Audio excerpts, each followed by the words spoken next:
So that way, Where and do you you want will me? get the couch, I think. No, we make it nice and relaxed. Give it time, give it time.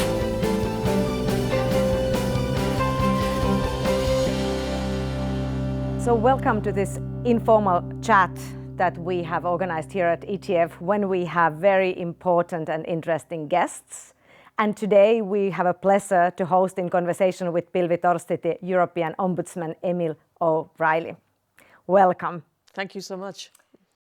Emil has had a very interesting and distinguished career, starting in Ireland as a journalist, as an author of awarded books, as someone recognized really as a voice in the society.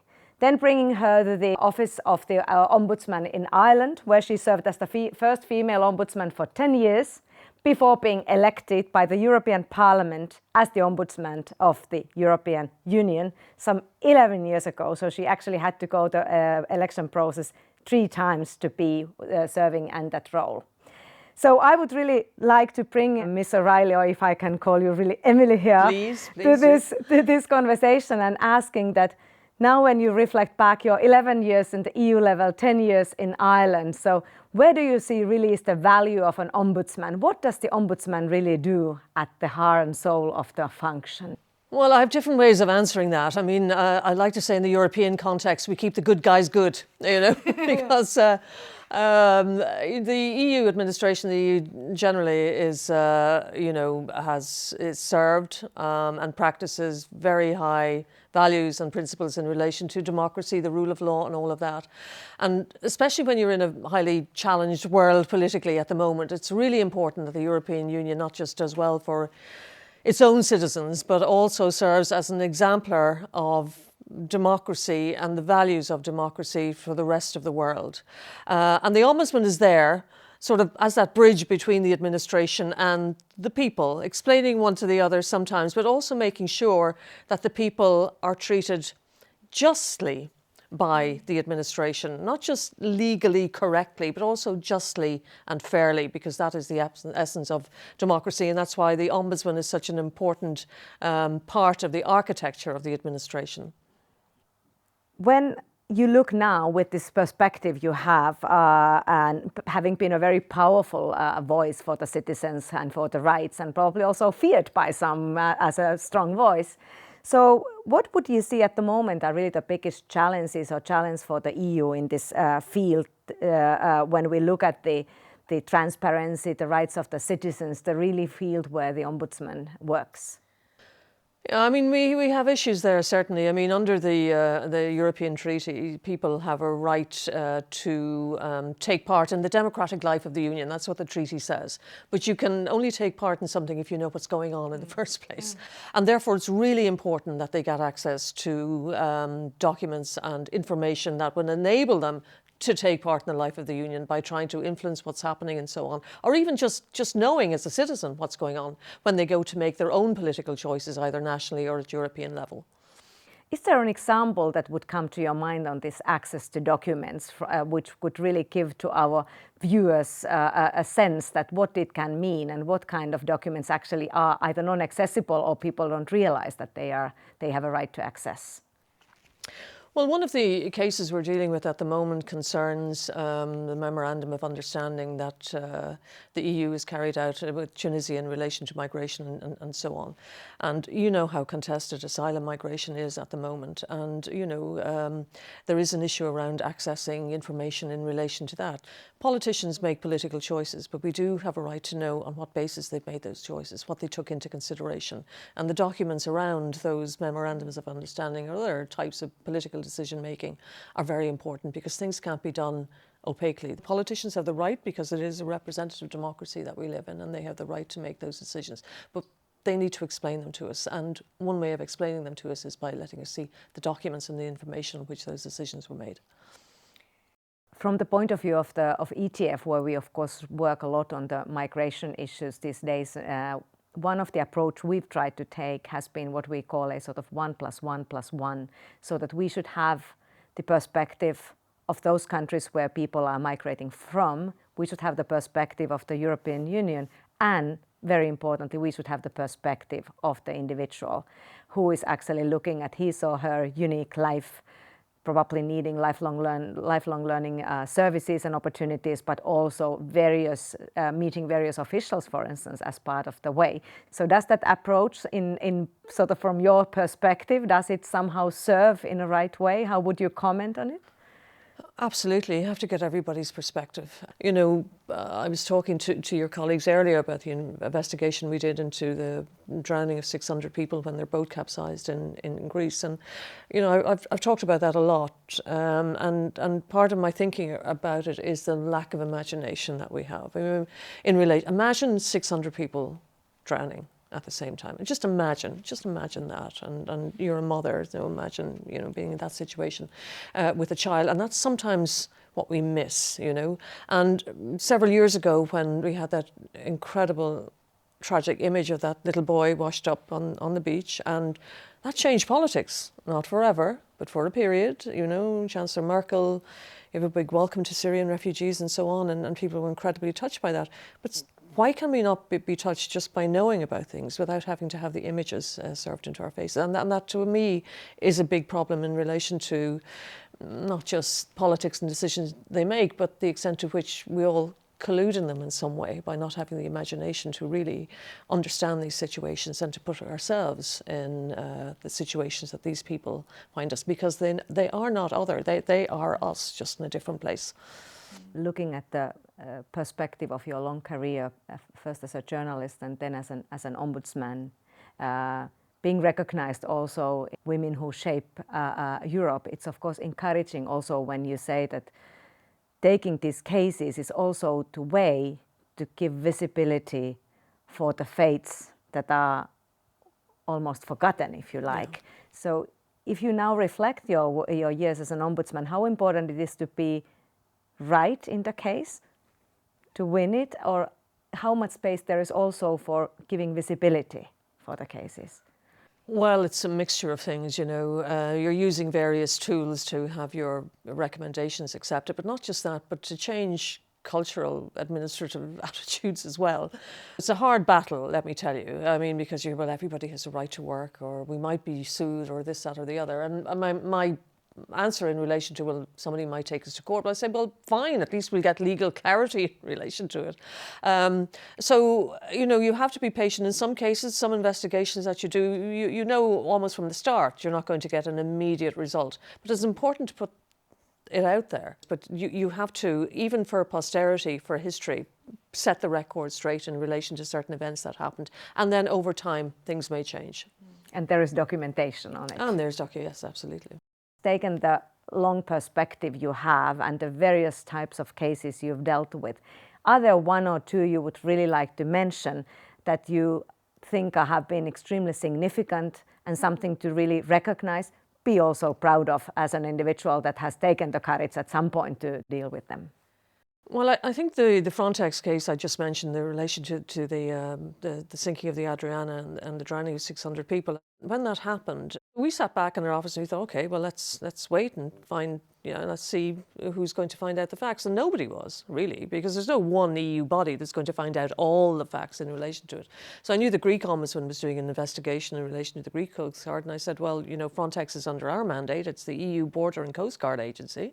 So let's see what they did, what they should have done, and what they might do in the future. And that was really interesting, because we discovered that the disparity in competence in relation to search and rescue as between member states who effectively take control of these and the institutions or agencies such as Frontex, who are subordinate then to the agency or authority that's taking control, that was part of the problem that evening, that night, when all these people drowned, because Frontex kept offering support to the Greek Coast Guard, and for whatever reason the Greek Coast Guard simply didn't respond to them. So in doing our investigation, we at least showed what happened in relation to that and the gap there. And then we said, well, it's over to the legislators if they wish to fix that gap.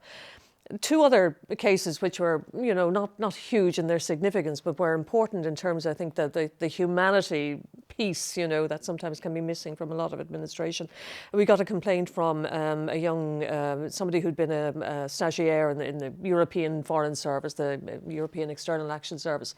And she was saying that trainees weren't paid. And so if you had a rich mummy and daddy, they could afford to send you to to some place to work as an intern, and they could pay for your travel and they could pay for your upkeep and all of that. But if you were somebody who came from a poorer background, you couldn't. You might be just as clever as the person who also got the internship, but you wouldn't be able to take it up simply because you couldn't afford it. So there was no law against it as such. So we looked to the high values of Europe, and one of them was non-discrimination. We said, well, this is discrimination. You're discriminating in effect against people who don't have the money to do one of those internships, which will be a very strong piece of their CV. So it was privilege following privilege. So that changed, and now they're paid. So that's something I'm very proud of. And a tiny little case as well was important. This a woman who worked as an interpreter in Parliament, and she was on contract, and she had a pass, but she was breastfeeding, and they wouldn't give her baby a pass. So mother and baby were being separated. So we managed to get a Parliament pass for the baby, and I'm really proud of that. It's a small thing, but it was very important for that woman, and particularly for the baby. Well, Emily, if we look at then towards a little bit the future and how the strategies also shape our work. Some years ago, your office launched towards 2024 work, and that's where we are currently.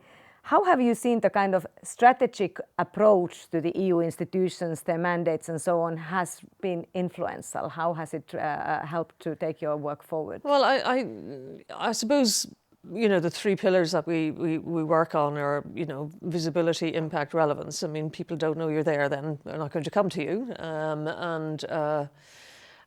We want to influence change, obviously, and we want to be relevant in terms of the work we do. I mean, we're a small office and we can only do so much, but what we do, we need to do at a high standard and constantly be refining our strategic approach in relation to making us more and more effective and visible and impactful. Do you see there in the current sort of accession policy era that we have entered, also new perhaps dimensions for the work of the Ombudsman? What do you consider particularly important when we look sort of outside the EU borders? Well, I guess, at a very basic level, transparency of whatever decisions are made and who's influencing those decisions as well, I mean, when new countries come on board, some people's interests are enhanced, some people's interests are threatened or challenged. So, we need to be citizens need to be part of that conversation as well. That's very important. But also, you can't avoid the fundamental rights issues. Remember, we won the Nobel Prize in 2012, and we need to make sure that, as I said recently, that nobody would attempt to take the prize from us, or that we would equally be deserving of the prize in another 20, 30, 40, 50 years. We've had a tradition in this conversation with Pilvi Torsti that when we have a guest, we ask that guest to leave a question for the next guest. And I must say that actually I haven't seen the question that has been left for you, so even I'm excited. This is the scary part of the interview. Look at it. Yes, but it's from Biljana, who was here with us from the EBRD, the bank that works as our European Bank for Development and Reconstruction. And the question that she has left for you, now there is also, of course, can be the challenge of handwriting, is: what are the key criteria that governments should adopt to prepare their human capital for the future? I think they have to, first of all, understand what human capital is and realise the value of it, and integrate their thinking in that into every single aspect of their policies, But I think, and again, going back to the context of the EU, it's very important that they recognise it in relation to our migration and asylum issues, because one of the conversations that there is around migration and asylum is that there are no legal pathways for people. There's an absence of legal pathways for people. So I'd like to hear a lot more less about Fortress Europe and more about using the human capital of people in poorer countries and how that can be, made part of our policy making in Europe and in the member states.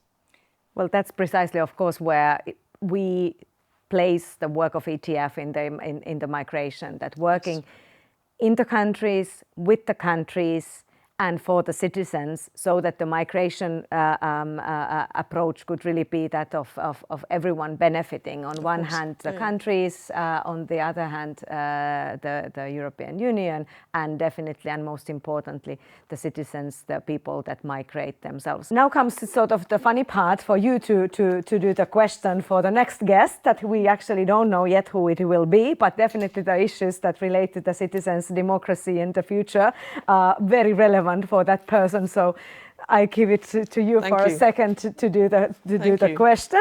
Thank you.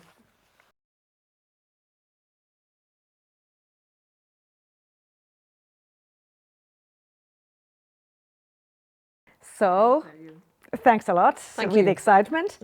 And as my very last question, Emily, where do you see the role of education in the framework of really the citizens' rights in the long term when we look at Europe and beyond?